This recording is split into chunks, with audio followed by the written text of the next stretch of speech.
Jason and Sly, congratulations. You're in the midst of a run of another hit movie that taken many people by surprise. The Expendables has already grossed over $50 million. Did you expect this, Sly? No, I didn't. I'm pleasantly surprised. But I attribute it to, like, and this is not going to sound cliche, but teamwork. I think the concept of having all these guys together, each one a star in their own profession or in films, all together is what made it unique. What is it like for you on the set? Did you sense you had something special here?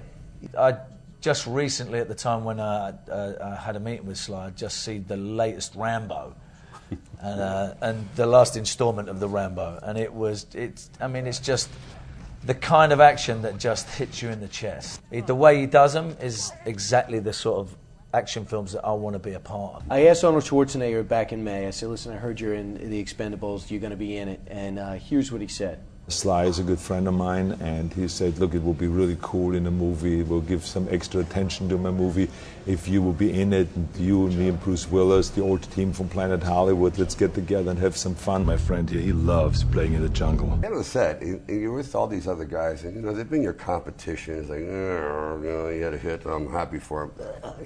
Now, we're buddies. All of a sudden, it's like we become from adversarial to friends. Like, we have lunch every Saturday, and I've always wanted to do a film with him, and he wanted to do films with me, but for some reason, something didn't work, and I thought it was just too competitive, like Ali and Fraser.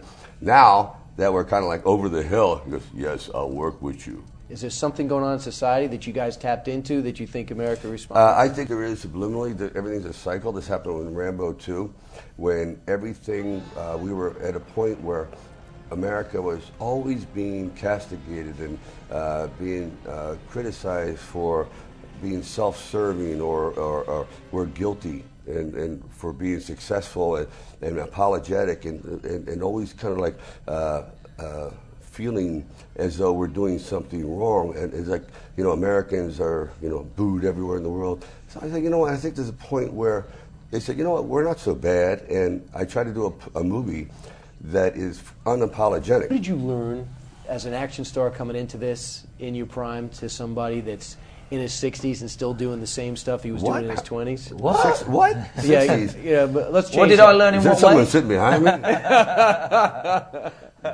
Is there something you can learn from that? No, it's inspiration. I mean, you just... It's yeah, it is. No, it's inspiration that you'd never see. It's just the passion for doing what someone does. Can you tell us right now that there will be a sequel? Oh, yeah.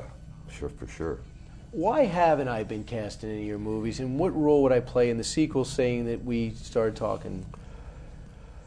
I think you would be, I would like to be a ventriloquist. They have an evil dummy. And, no, here, can you sit on my knee?